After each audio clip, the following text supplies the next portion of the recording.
नमस्कार दोस्तों, आज अपन बात करेंगे कि आरएस 2024 के रिज़ल्ट आने के बाद कोचिंग्स में जो सेमिनार ऑर्गेनाइज किए जा रहे हैं और सेमिनार में भी जो अलग अलग टाइप के कोर्स रिलीज़ किए जा रहे हैं, जैसे 12th पास वालों के लिए अलग कोर्स, ग्रेजुएशन वालों के लिए अलग कोर्स। हालांकि 12th पास वालों को ज्वाइन करना नहीं चाहिए, ये बाद में बात करेंगे एक नए वीडियो में। लेकिन आज अपन बात करेंगे कि आरएस का जो एग्ज़ाम है वो ईजी होता है कि टफ़ होता है, आरएस में एग्ज़ाम में कोचिंग का कितना रोल रहता है।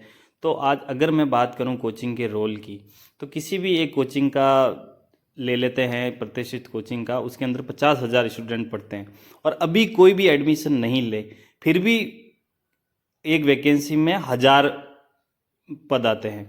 तो कम से कम इन 50,000 स्टूडेंट को जो अब ज्वाइन नहीं करे कोई बच्चा, तो भी 50 साल लगेंगे। यानी कि ये पॉसिबिलिटी बहुत कम है कि कोचिंग के एडमिशन लेने के बाद किसी का सिलेक्शन हो जाए। तो कोचिंग का रोल कितना है कितना नहीं है, अगर आपका फाउंडेशन मजबूत है किसी भी व्यक्ति का, तो फाउंडेशन अगर मजबूत है तो किसी व्यक्ति को कोचिंग ज्वाइन करने की कतई ज़रूरत नहीं है।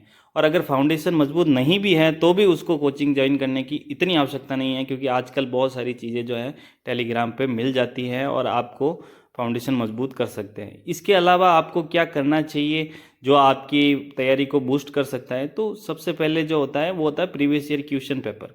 इनको एनालिसिस कीजिए आप किसी भी तैयारी को ज्वाइन करने से पहले। और एक टॉपर्स कॉपी, जो मेंस की कॉपीज़ है टॉपर्स कॉपी, उसको बड़ा ही आप गहनता से और बड़ी ध्यान से जो है आप उसको एनालिसिस कीजिए कि किस प्रकार से लिखते हैं, क्या उनकी अप्रोच रहती है। तो उन सारी अप्रोचों को देख के ही आपको जो है चीज़ें जो है मेंस की अप्रोच डेवलप होती है।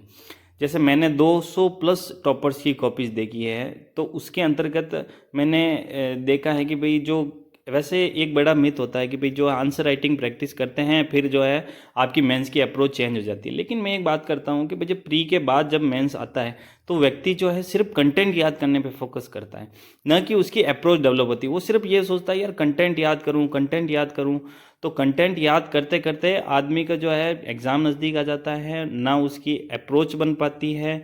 दूसरा, मैंने जितने भी टॉपर्स की कॉपी देखी है उनके अंतर्गत मैंने एक चीज़ पाई है, उनका फोर्थ पेपर जो है वो बड़ा स्ट्रॉन्ग है। यानी कि फोर्थ पेपर के अंतर्गत उनके जो है 40% मार्क्स जो है वो फोर्थ पेपर के अंतर्गत आई है, और बाकी जो 60% है वो इंटरव्यू प्लस उसमें है। तो फोर्थ पेपर जो है भाषा का होता है, तो उसको तो आपको करना ही पड़ेगा मजबूत।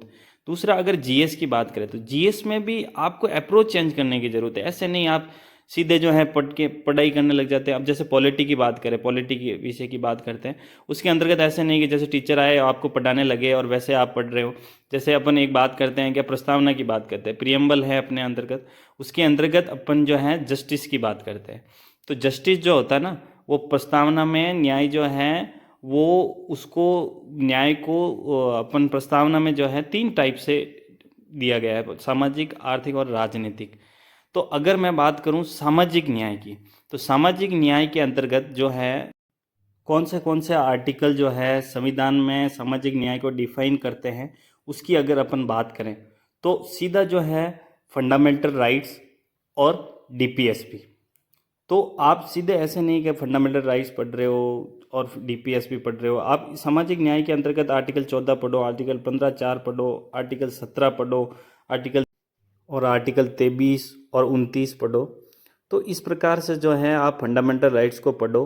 और रही बात आगे की, तो जैसे आप प्रस्तावना पढ़ते हो, ठीक है, तो ऐसे नहीं कि हम भारत के लोग, भारत को, उसको ठीक है आप याद रखो, लेकिन उसकी अप्रोच जो है डीपीएसपी, फंडामेंटल राइट्स, इनके कंपैरिजन पढ़ो। अब आर्थिक न्याय में आर्टिकल 38 संसाधनों का वितरण, आर्टिकल 39 जो किस प्रकार से आप संसाधनों का वितरण करोगे। वहीं अगर अपन राजनीतिक न्याय की बात करें तो आर्टिकल 325 में किस प्रकार से आप उस पर जो नहीं कर सकते, आर्टिकल 326 में जो है सबको न्याय वोटिंग राइट्स देने का अधिकार है। तो इस प्रकार से हम कह सकते हैं कि कोचिंग की कोई भी ज़्यादा आवश्यकता नहीं है, आदमी घर पे भी सेल्फ स्टडी से कर सकता है।